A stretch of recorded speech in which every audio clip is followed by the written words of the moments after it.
Экскурс в армейскую жизнь. Студенты регионального технического колледжа из Мирного, Айхала и Удачного на 2 недели окунулись в солдатский быт.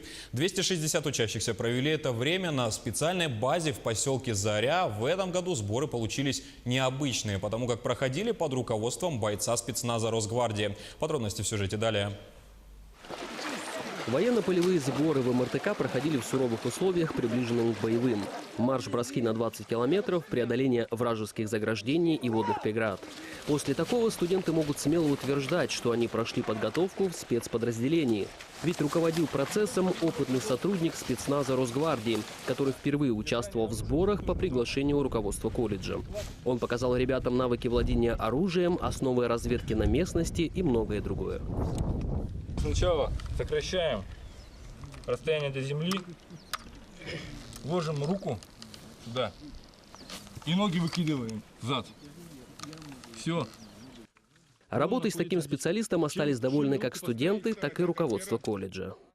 На данный момент рассматривается вопрос о заключении соглашения между колледжем и управлением Росгвардии по Республике Саха-Якутия о более плодотворной, более плотной работе. То есть направление Росгвардии мы взяли плотно, конкретно, и я думаю, это принесет очень хорошие плодотворные результаты.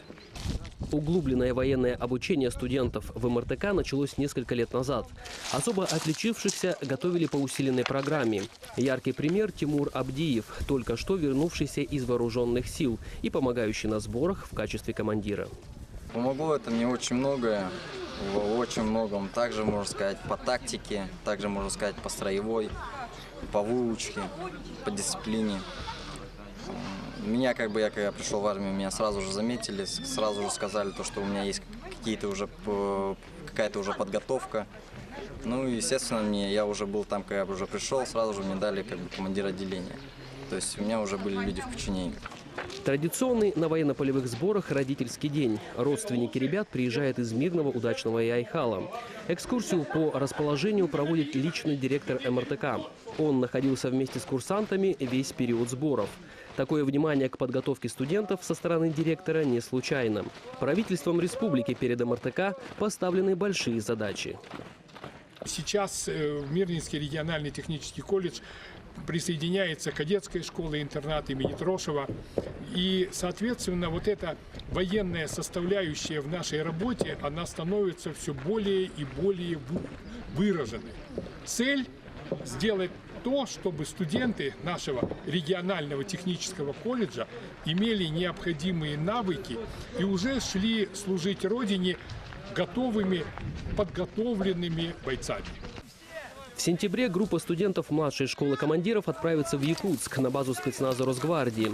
А в Мирный прибудут 2 сотрудника спецподразделения для организации военно-спортивных игр.